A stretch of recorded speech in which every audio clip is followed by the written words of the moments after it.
In this video, I'm going to show you how I stopped slicing the golf ball with this trail arm move. Let's do it. This is a 19-part series to every step I took to stop my slice. So I would recommend, if you're struggling with a slice and you've never been able to not slice the golf ball, to watch every one of the 19 videos I'm going to come out on exactly how I stopped my slice. I've watched all the other how to stop your slice playlist on YouTube, and none of those are going to be as good as this playlist if you listen to all the tips that I'm going to tell you. You will not be slicing the golf ball at the end of this series. And so this first tip has to do with this trail arm position and how you're setting up to the golf ball. Most people are going to set up like this.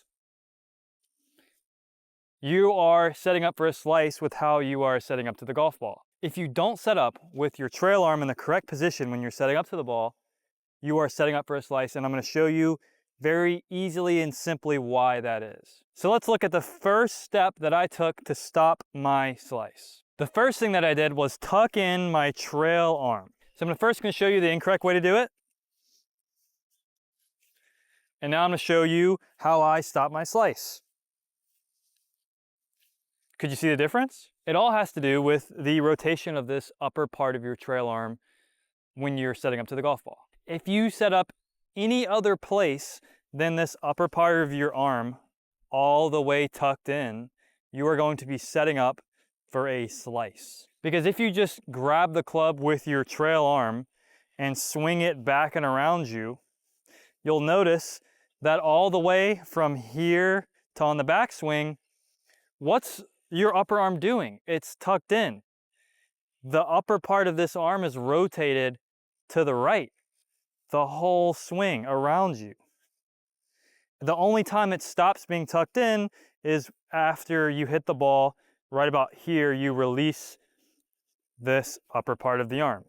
So from here to there, the upper part of your arm, trail arm, stays tucked in. And the reason not having your trail arm tucked in is a problem is because you lift your arms. And as soon as you lift your arms and then I turn, see the club is outside my hands, I'm going to swing left of that line out there, causing the ball to go to the right, because golf is a game of opposites. If you swing left, the ball goes right. If you swing right, the ball goes left. So because I was set up with my arms hanging straight down and my right arm just hanging straight down, not really thinking about it, this club is going to want to swing out. See, this rotation makes you go out. Tucked in makes you go in. And you want to be in, because if I'm here and I swing outside my hands in a slice. But if my arms are lower at the top of the swing and I tuck in this trail arm, I'm going to make that same move as this, but with my arms here, lower and tucked in, same move right down the line. See, this matches this. So now I can come through the ball from the inside and hit nice, powerful golf shots. But you don't need to just tuck in your trail arm. You need to do it in a specific way. So again, the incorrect way is if I start with it over and not tucked in. Watch where this dumbbell is going to want to go if I just swing around me. But then if I start going around me back and through, you'll see it wants to go around me. But if I don't start with it on this path, see right here, it's tucked in, but if I start with it over, it's going to want to pick up and swing left, which is what's causing your slice.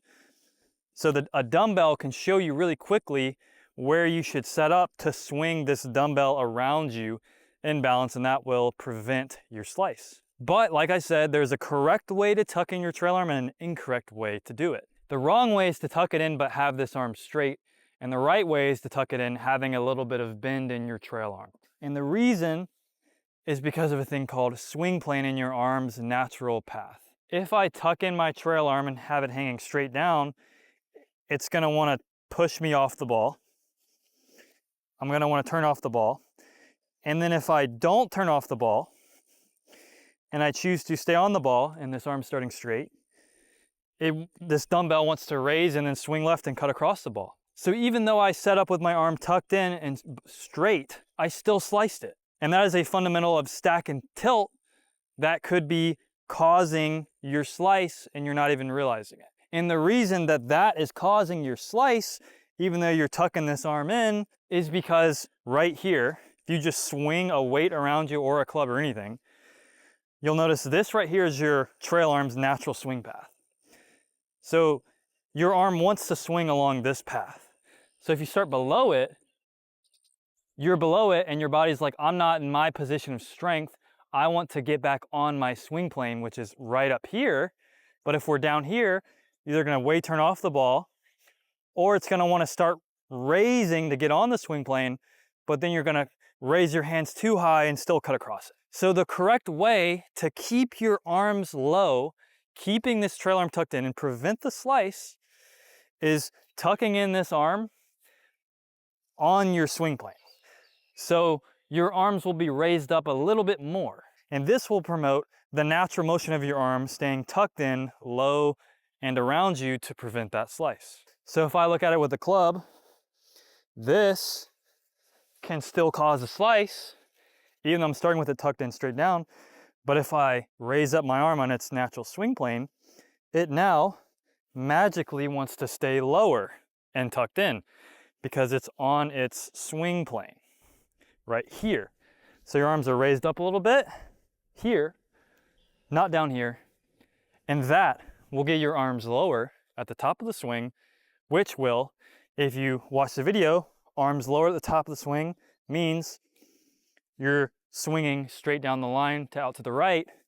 Arms high mean you swing left and slice it. So we want low arms at the top of the swing. So that is step one of 19 steps that you are going to learn on how I stopped my slice. And it is going to be the best playlist on how to stop your slice. If you implement all the steps in this playlist and this series, you're going to have a very, very good chance of never slicing the golf ball ever again. I hope this video helped some of you. If it did, please consider liking, commenting, and subscribing, as that would really help me out. I've grown up watching all the YouTube instructors that you watch right now. And I would not be on YouTube if I did not believe I have the best and most simple and easy golf instruction for everyone to play great golf like I do myself with the swing method that I teach. There will be 18 more videos on how to stop your slice, so I highly recommend you go check those out. You learned part of Fundamental 1 that I teach to my single plane swing method, and there are 3 other fundamentals. You can go learn those at manninggolf.com. But anyways, I hope you found some helpful tips, and I hope the rest of your day goes well.